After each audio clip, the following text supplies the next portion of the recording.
देना चाहते हैं कि आपका सहयोग सदा ही आदरणीय हमारे अभिभावक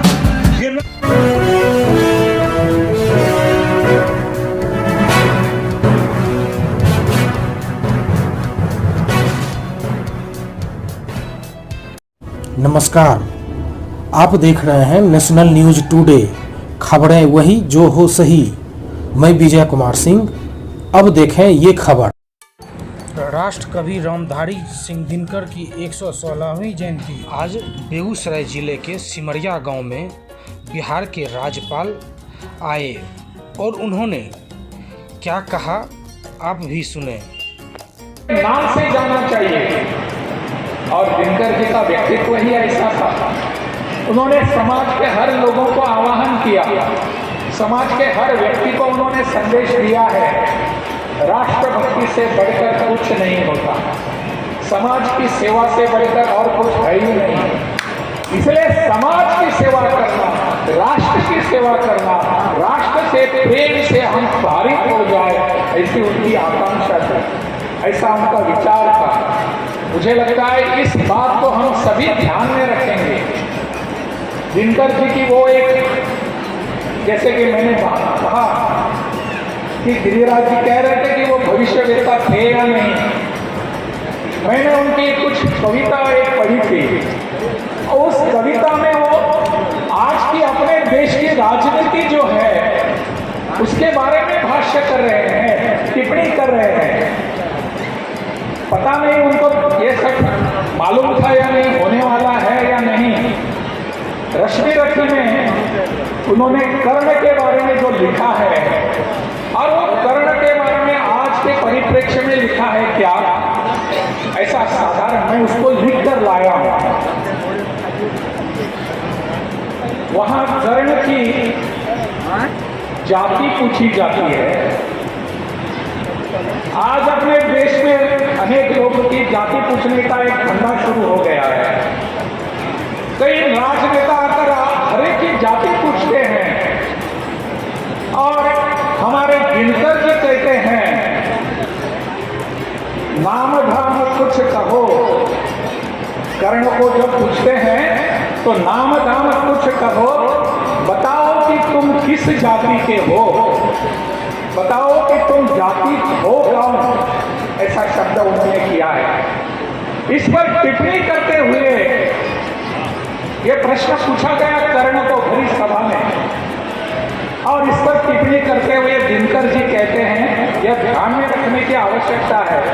पता नहीं कि आज के राजनेताओं के बारे में लिखा है या और किसी के, परंतु वो कहते हैं ऊपर सिर पर कनक छत्र, भीतर काले के काले। ऊपर सिर पर कनक छत्र, भीतर काले के काले, शर्माते नहीं जगत में जाति पूछने वाले। क्या दिनकर जी को यह सब पता था? उन्होंने रश्मि रखी लिखते समय यह सब लिखा है, कैसे हो सकता है? ये निश्चित रूप से दैवी शक्ति उनमें रही होगी। निश्चितता एक पढ़ी थी, और उस कविता में वो आज की अपने देश की राजनीति जो है उसके बारे में भाष्य कर रहे हैं, टिप्पणी कर रहे हैं। पता नहीं उनको ये सब मालूम था या नहीं, होने वाला है या नहीं। रश्मि रखी में उन्होंने कर्ण के बारे में जो लिखा है, और वो कर्ण के बारे में आज के परिप्रेक्ष्य में लिखा है क्या, ऐसा साधारण मैं उसको लिख कर लाया हूं। वहां कर्ण की जाति पूछी जाती है।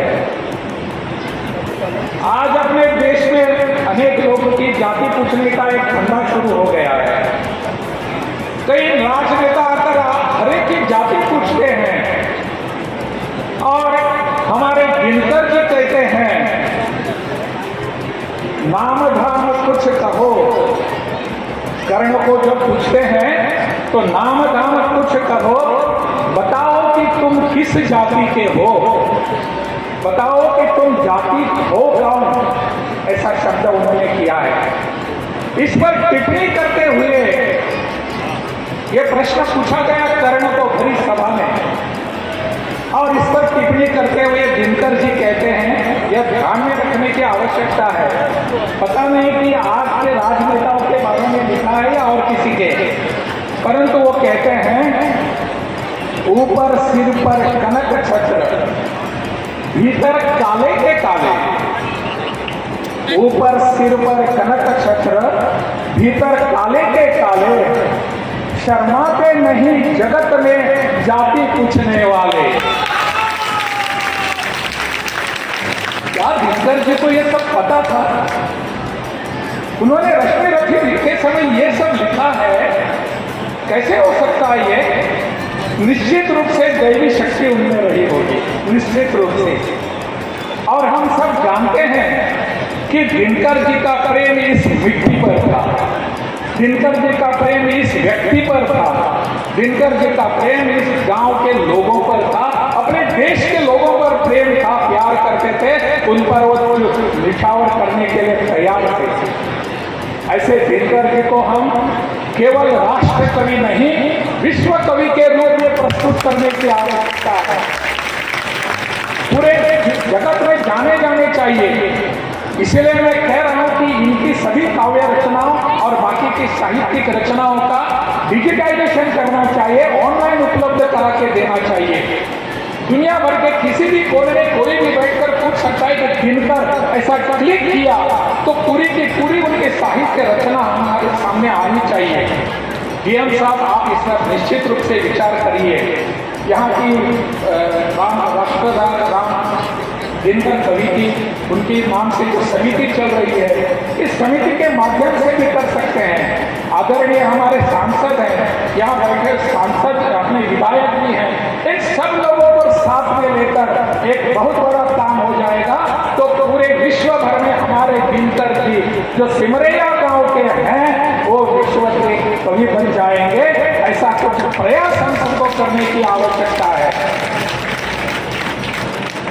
एक छोटी सी बात जो हमारे सांसद कह रहे थे कि बेगूसराय की परिस्थिति आज बाढ़ के कारण कुछ अलग सी बन रही है।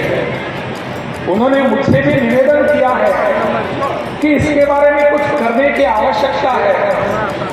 जरूर इसके बारे में करने की आवश्यकता है। मैं डीएम साहब से कहूँगा कि इसके तुरंत रिपोर्ट बनवाकर वहाँ मंत्रालय को, गृह विभाग को भेज दीजिए। मैं स्वयं माननीय मुख्यमंत्री से बात करूंगा कि यहाँ की परिस्थिति समझकर उचित निर्णय त्वरित लेने की आवश्यकता है, वो करेंगे।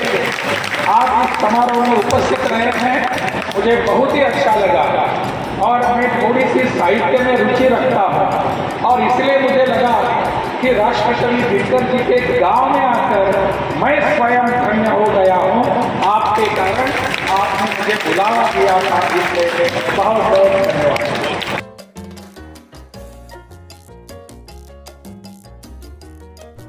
कृपया नेशनल न्यूज टुडे चैनल को सब्सक्राइब करें। Please subscribe national news today channel.